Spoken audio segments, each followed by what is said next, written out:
A very good day to you. I'm Hank Gross, Mid-Hudson It's Monday, November 8th. The news today brought to you by the Galleria at Crystal Run.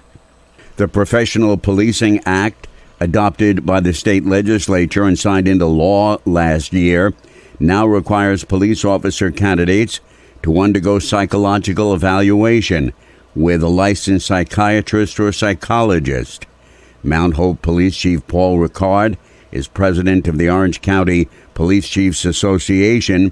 He believes that new law is another good hiring practice for law enforcement.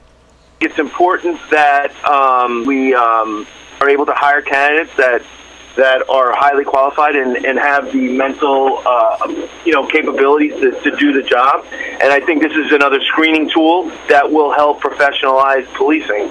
And I support it, and I think it'll be good for the, law enforcement community, and ultimately it'll be better for the public.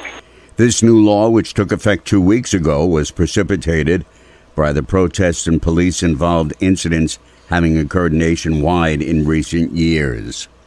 First responders rescued a person who fell through a bathroom floor at a residence at 13 Ulster Place in the city of Port Jervis at midday yesterday. Rescue teams responded to the location and were able to remove the individual before turning the person over to EMS personnel for treatment. The city building department was called in to assess the situation. The extent of any injuries to the individual who fell were not immediately known. More news in just a moment. Find over 100 retailers allowing you to spend hours shopping safely at the Galleria at Crystal Run. Enjoy the big brands and the diverse selection of family-owned stores all in one location. The Galleria at Crystal Run offers dining options for everyone with Fuji 110 Grill, Allen's Mediterranean Grill, and Peru Cuisine. Discover the Mid-Hudson Valley's premier shopping, dining, and entertainment destination, the Galleria at Crystal Run. For more information, follow us on Instagram, Facebook, or visit GalleriaCrystalRun.com. Thomas Pomplin was 28 years old when he died from the effects of overheating and exhaustion from fighting the Storms Cedar Tub and Pale factory fire in Nyack in July 1854. He died 8 days later. It's believed he was the first line-of-duty death of a firefighter in Rockland County, but because he was black, that designation never happened. Former Piermont Fire Chief and now Lieutenant in charge of the dive team, Daniel Goswick, is hoping to change that. Based on our research that we have compiled, I believe that Thomas Pomplin should be recognized as the first line-of-duty death in Rockland County. But because of, I'm sure, his skin color back then, he was never recognized for his heroic acts. The fire department has established a GoFundMe page and has raised $3,000 so far.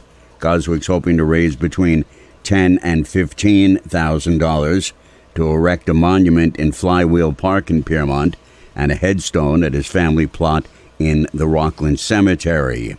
An Orange County court jury has convicted a Middletown man on 3 counts each of criminal sale and possession of a controlled substance. During the trial, prosecutors argued that Glenn Bradshaw had sold cocaine to an undercover Middletown police officer on July 15th and 23rd and August 15th, all in 2019, and that the sales were captured by digital recordings. As a result of bail reform legislation, Bradshaw had been released with no bail while the cases were pending, as well as during the trial. He was remanded to the Orange County Jail without bail following the verdict. Stay updated with local news all day online at MidHudsonNews.com. I'm Hank Gross.